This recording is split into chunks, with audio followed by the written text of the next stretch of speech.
Hey everyone, welcome back to another video. Today's video is about intermittent fasting. Intermittent fasting is something that I find very, very important, and I think it's something that you will benefit quite a lot from if you decide to do it. There's a lot of things to talk about when it comes to intermittent fasting, but today I'd like to cover some of the more basic things and give you a beginner's guide to intermittent fasting. Basically, what intermittent fasting comes down to is limiting the amount of time that you eat. And what I'd like you to begin with is a technique called the 16-8 technique.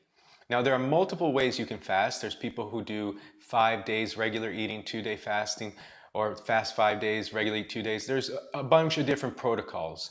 But what we're going to be doing is everyday fasting, but 8 hours of the day, you eat all the food that you're going to have. And for 16 hours of the day, including the night, you're not going to eat anything. So by not eating anything, that means, for example, let's say you've decided to stop eating at 9 o'clock at night. You won't eat anything until the next day around 1 o'clock.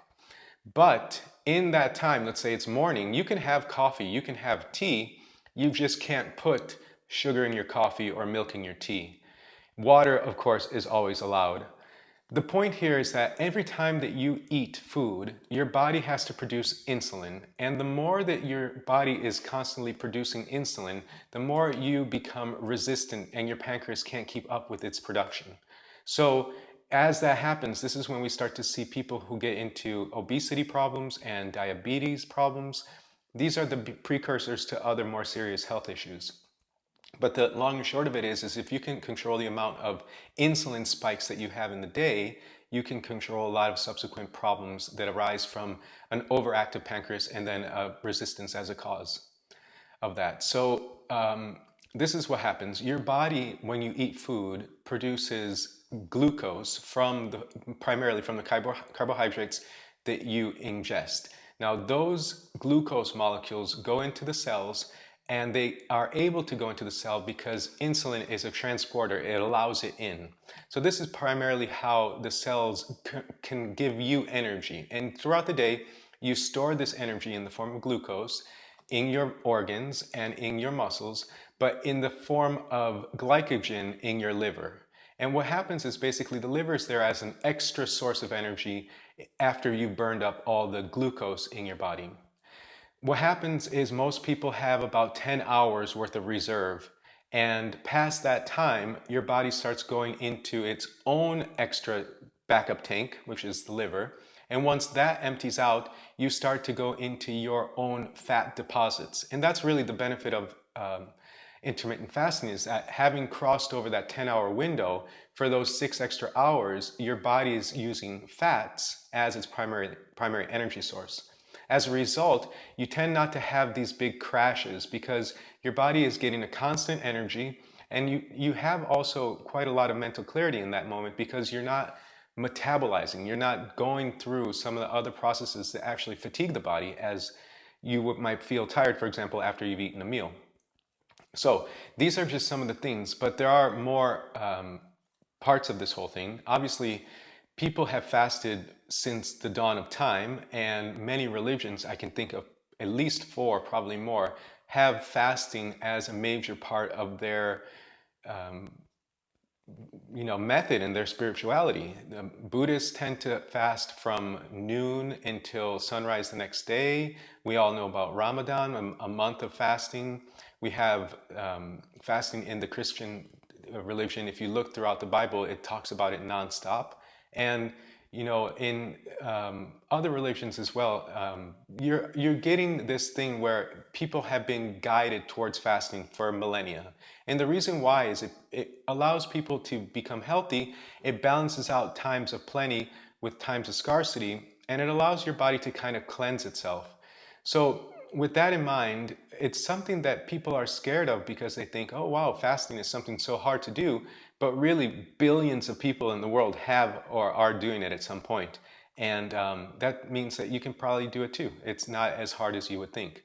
You want to start with a more moderate fast. So maybe instead of doing 16-8, do 10 and 14, and then just slowly build up the amount of time that you can stay without food. I personally find that it's not that hard to do, and after getting used to it, it's quite pleasurable because you're taking the natural energy that your body has and using that as the driving force towards your activity. Knowing also though that the more you do physical activity, the more glycogen, remember I said it stores in the liver, will get burned up too. And so then of course your body will go to the fat reserves and use them as energy. So it's a very simple process in many ways. You typically want to skip breakfast, but a lot of people do it the other way, where they will skip dinner. So if they know they have a big day, they might want to have breakfast, then they get to lunch, but by the time that they've finished and they've completed their 8-hour window, they might not really be hungry at night. So maybe they have a nice big tea or something like that and go to bed. Any way you want to do it is fine. The goal here is to get you used to it, and the process is an adaptive process. So you want to take it as slow as you need to. Maybe take a week, 2 weeks to get used to it. But you'll find over time, if you do, you'll get a lot of health benefits, including also lowering your blood pressure if you have problems with that, cardiovascular health in general, because obesity is basically a precursor to a lot of problems. So if you can lose a little bit of weight, your body will be better off. These kind of things are the basics of intermittent fasting. There's more complicated parts to it as well, but really the takeaway from this video, I'd like it to be for you, is that controlling the amount of times that your body produces insulin during the day, lowering your weight, using your own energy, those are all ways that you're going to feel a lot better, probably lose a little bit of weight without really modifying your lifestyle terribly, and have more mental clarity and more overall health. So these kind of things are getting you going. Then we'll do more in detailed versions of videos like this so that you can have a deeper understanding of how the body works and why intermittent fasting is such a fun and fundamentally sound way of gaining or returning to health.